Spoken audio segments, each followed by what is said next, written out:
There's been a lot of talk about the 10 Commandments. Should we put them in front of courthouses? Should they be displayed in schools? Are these the 10 rules that shape the framing of our Constitution?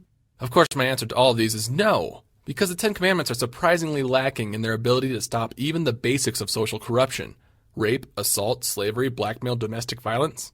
And the majority of them are extremely arbitrary, like not working on Sunday, or is it Saturday? And the punishments for breaking these commandments are absurd. Being punished because one of your great-grandparents bowed down to an idol, for example? Most likely, the reason these American Christians want to display these commandments is because they can't remember them. According to an article from the Catholic News Service, linked below, fewer than 6 in 10 American respondents knew the commandment, "You shall not kill." Less than half knew the commandment, "Honor thy father and mother." 34% of Americans surveyed remember to keep the Sabbath day. 29% remember that they shouldn't have any other gods besides God. In a culture where roughly 80% of the population believes that Moses was a real person sent by God, this is laughably bad. Since the religious majority can't remember the 10 rules that they keep trying to push on the rest of us, I thought it might be a good idea to edit these rules before the posters are printed, the sculptures are made, and the curriculums in schools are changed. After all, as long as we keep the commandment about not killing, most of the faithful won't even notice we switch the others.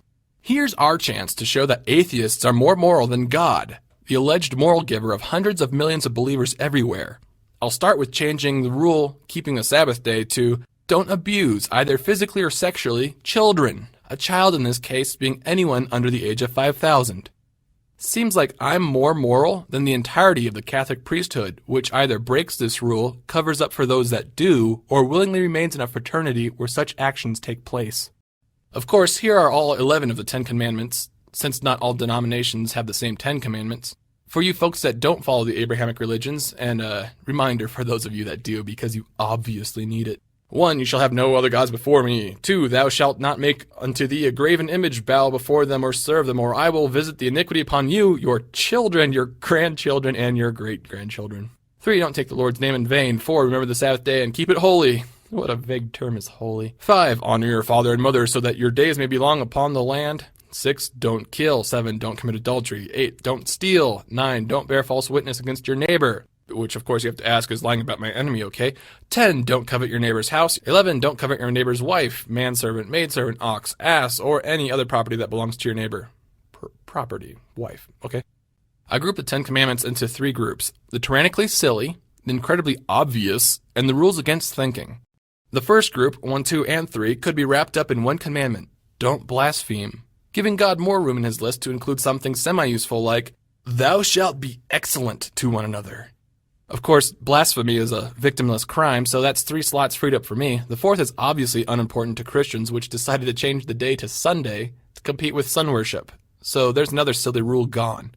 5, 6, 7, 8, and 9 seem useful, but every single culture in the world seems to understand these rules because they are incredibly obvious. Tweaking number 9 to don't lie, it becomes much more effective, and getting rid of the death penalty from 5 seems necessary for anyone to live past their teenage years.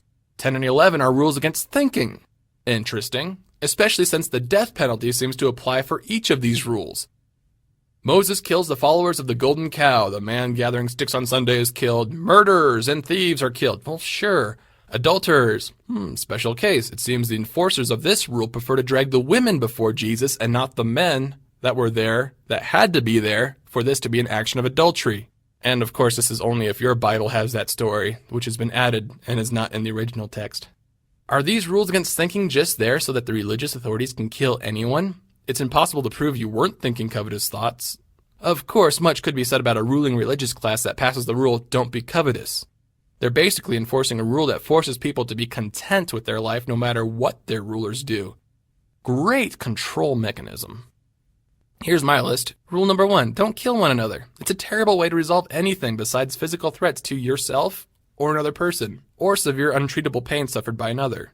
2, don't take things that aren't yours by force. That includes taking away a person's sense of safety. Raiding, theft, conquest, blackmail, intimidation, bullying, and rape. 3, don't hate others without cause. Don't prejudge one another. Hate should be reserved for a definite injustice. If someone's going slower than you in the fast lane, that isn't a good reason. 4, don't abuse, either physically or sexually, children, a child in this case being anyone under the age of 5,000. 5. Don't accept this list just because it was written down by someone you don't know very well. If you accept it, have a reason for doing so. And with the don'ts, there should be some do's. Do engage with your world and try to leave it better than you found it. In ye old English speak, thou shalt be excellent to each other. 7. Do pursue education and wisdom. Your mind is like a whittling knife. If it becomes dull, it won't produce anything worthwhile. 8. Do give other opinions a fair chance to make their point before you either accept or reject them. Just make sure you think about them honestly. 9. Do make your best effort to take care of all your responsibilities, and when you are able, help others take care of theirs. 10.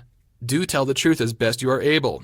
If a thing is better left unsaid, then don't say it, but don't lie to cover something up. You are harming the person that is listening to you.